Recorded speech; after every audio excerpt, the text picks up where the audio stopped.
Middle east की धरती एक बार फिर आग के दरिया में बदलती नजर आ रही है। हर घंटे के साथ हालात बदल रहे हैं। हर बयान के पीछे एक नई रणनीति छिपी है और हर मिसाइल के साथ एक बड़ा संदेश दिया जा रहा है।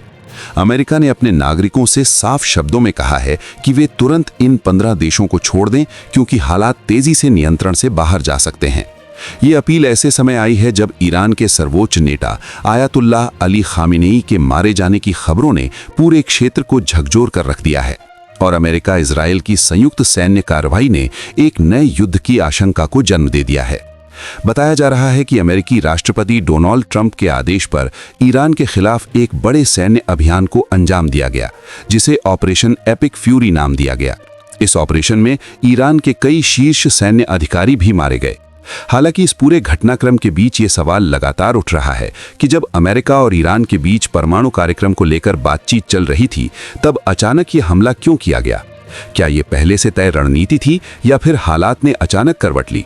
हमले से एक दिन पहले ट्रंप ने एयरफोर्स 1 से टेक्सास जाते समय संकेत दिया था कि वे ईरान के साथ चल रही वार्ताओं से संतुष्ट नहीं हैं। उन्होंने उस समय किसी सैन्य कार्रवाई की पुष्टि नहीं की थी, लेकिन कुछ ही घंटों के भीतर तस्वीर बदल गई। शाम होते होते सैन्य कार्रवाई को हरी झंडी दे दी गई और कुछ ही देर बाद तेहरान समेत ईरान के कई शहरों में विस्फोटों की आवाज गूंजने लगी। दुनिया समझ पाती उससे पहले एक नया अध्याय शुरू हो चुका था। ईरान की ओर से भी जवाबी कार्रवाई में देरी नहीं की गई। ड्रोन और मिसाइल हमलों की बौछार खाड़ी देशों की ओर की गई। बहरीन, कतर, कुवैत और सऊदी अरब जैसे देशों में अलर्ट जारी कर दिया गया। कई जगहों पर धमाकों और आगजनी की खबरें आईं। सऊदी अरब में अमेरिकी दूतावास परिसर में आग लगने की सूचना ने हालात की गंभीरता को और बढ़ा दिया। जॉर्डन की राजधानी अम्मान में स्थित अमेरिकी दूतावास से कर्मियों को अस्थायी रूप से हटा लिया गया। अमेरिकी विदेश विभाग ने तुरंत एक इमरजेंसी टास्क फोर्स सक्रिय कर दी। अमेरिका की सहायक विदेश मंत्री कॉन्सुलर अफेयर्स ने बयान जारी कर कहा कि अमेरिकी नागरिक उपलब्ध विकल्पों के जरिए जल्द से जल्द इन देशों को छोड़ दें। ये एडवाइजरी बहरीन, मिस्र, Iran, Iraq, Israel, West Bank और Gaza, Jordan, Kuwait, Lebanon, Oman, Qatar, Saudi अरब, सीरिया, संयुक्त अरब अमीरात और यमन पर लागू की गई है। पिछले कुछ दिनों में इन देशों के लिए यात्रा चेतावनियां भी अपडेट की गई थीं, लेकिन अब पहली बार इतनी सख्त और सीधी अपील सामने आई है। इस बीच इजराइल ने भी अपने कदम और तेज कर दिए हैं। इजराइल के रक्षा मंत्री इजराइल काट्ज ने स्पष्ट किया कि इजराइल रक्षा बलों को दक्षिणी लेबनान और अन्य रणनीतिक क्षेत्रों में आगे बढ़ने की अनुमति दे दी गई है। इजरायली सेना ने दावा किया कि वो उत्तरी इजराइल के समुदायों को रॉकेट हमलों से बचाने के लिए अतिरिक्त सुरक्षा परत तैयार कर रही है। दक्षिणी लेबनान में जमीनी और हवाई कार्रवाई तेज कर दी गई है। लेबनान की सरकारी news agency national news agency के अनुसार लेबनानी सेना ने इजराइल सीमा के पास अपने उन्नत पद खाली कर दिए हैं और सैनिकों को सुरक्षित स्थानों पर तैनात किया है। ये कदम ऐसे समय उठाया गया है जब हिजबुल्लाह और इजराइल के बीच टकराव चरम पर है। हिजबुल्लाह की ओर से उत्तरी इजराइल पर रॉकेट और ड्रोन हमले किए गए, जिसके जवाब में इजराइल ने बेरूत सहित कई ठिकानों पर हवाई हमले किए। अमेरिका के रक्षा मंत्री पीट हेग्सेथ ने बढ़ती चिंताओं पर कहा कि ये युद्ध अंतहीन नहीं होगा। उन्होंने कहा कि ये इराक जैसा परिदृश्य नहीं है और अमेरिका जीत के लिए लड़ता है, समय या जीवन बर्बाद करने के लिए नहीं। हालांकि उनके बयान के बावजूद जमीनी हालात ये संकेत दे रहे हैं कि संघर्ष लंबा खिंच सकता है। सत्ता परिवर्तन को लेकर भी बयानबाजी तेज है। भले ही इसे आधिकारिक रूप से सत्ता परिवर्तन का युद्ध नहीं कहा जा रहा, लेकिन खामेनेई के मारे जाने के बाद ईरान की सत्ता संरचना में बड़ा बदलाव तय माना जा रहा है। तनाव सिर्फ जमीनी या हवाई हमलों तक सीमित नहीं है, साइबर मोर्चे पर भी जंग जारी है। रिपोर्ट्स के मुताबिक इजराइल की खुफिया एजेंसी मोसाद ने ईरानी प्रसारण नेटवर्क को हैक कर लिया। इस दौरान ईरानी दर्शकों को अचानक इजरायली प्रधानमंत्री और अमेरिकी राष्ट्रपति के भाषण का हिस्सा दिखाई दिया। इससे पहले इजरायली डिफेंस फोर्सेस ने दावा किया था कि उसने Islamic Republic of Iran broadcasting के 2 कॉम्प्लेक्स पर हमला किया है। कई कर्मचारियों के मारे जाने और घायल होने की खबरें आईं। पूरे घटनाक्रम का सबसे बड़ा सवाल यही है कि क्या ये संघर्ष सीमित रहेगा या फिर पूरे क्षेत्र को अपनी चपेट में ले लेगा।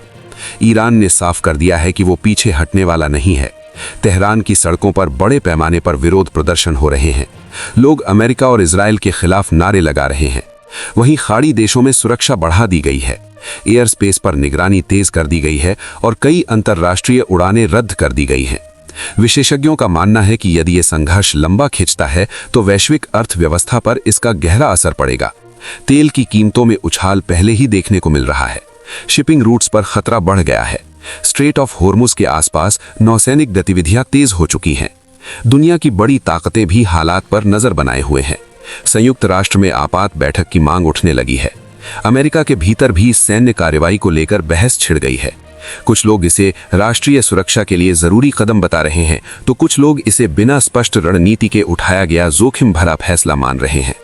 ट्रंप ने संकेत दिया है कि सैन्य अभियान 4 से 5 सप्ताह तक चल सकता है और जरूरत पड़ी तो इससे भी अधिक समय तक जारी रह सकता है। ये बयान अपने आप में इस बात का संकेत है कि अमेरिका किसी भी संभावित लंबे संघर्ष के लिए तैयार है। मिडिल ईस्ट की राजनीति पहले ही जटिल समीकरणों से भरी हुई थी। अब इस नए युद्ध ने हालात को और पेचीदा बना दिया है। सऊदी अरब, संयुक्त अरब अमीरात और कतर जैसे देश संतुलन साधने की कोशिश में हैं। एक ओर उन्हें अपनी सुरक्षा सुनिश्चित करनी है, दूसरी ओर राजकीय स्थिरता भी बनाए रखनी है। ईरान की ओर से खाड़ी देशों पर हमलों ने उन्हें सीधे इस संघर्ष की रेखा में ला खड़ा किया है। इजरायल लगातार ये दावा कर रहा है कि वो आत्मरक्षा में कार्रवाई कर रहा है। उसका कहना है कि हिजबुल्लाह और ईरान समर्थित समूहों के हमले उसके नागरिकों के लिए खतरा है। वहीं ईरान का आरोप है कि अमेरिका और इजरायल ने अंतर्राष्ट्रीय कानून का उल्लंघन किया है और वो अपनी संप्रभुता की रक्षा के लिए हर संभव कदम उठाएगा। इन सब के बीच आम जिंदगी सबसे ज्यादा प्रभावित हो रही है। दूतावास बंद हो रहे हैं, उड़ानें रद्द हो रही हैं, बाजारों में अफरा तफरी का माहौल है। सोशल मीडिया पर अफवाहों का दौर भी तेज है। हर नई खबर के साथ लोगों की चिंता बढ़ रही है। दुनिया अब इस सवाल का जवाब तलाश रही है कि क्या कूटनीति के लिए अब भी कोई रास्ता बचा है या फिर हथियारों की भाषा ही आगे का भविष्य तय करेगी। आने वाले दिन बेहद निर्णायक होंगे। यदि संवाद की कोई पहल नहीं हुई तो ये संघर्ष एक बड़े क्षेत्रीय युद्ध में बदल जाएगा, जिसके प्रभाव सिर्फ मिडिल ईस्ट तक सीमित नहीं रहेंगे बल्कि पूरी दुनिया को प्रभावित करेंगे। फिलहाल हालात बेहद संवेदनशील हैं और हर देश, हर नेता और हर नागरिक की नजर इस आग की लपटों पर टिकी हुई है कि ये कब और कैसे शांत होगी।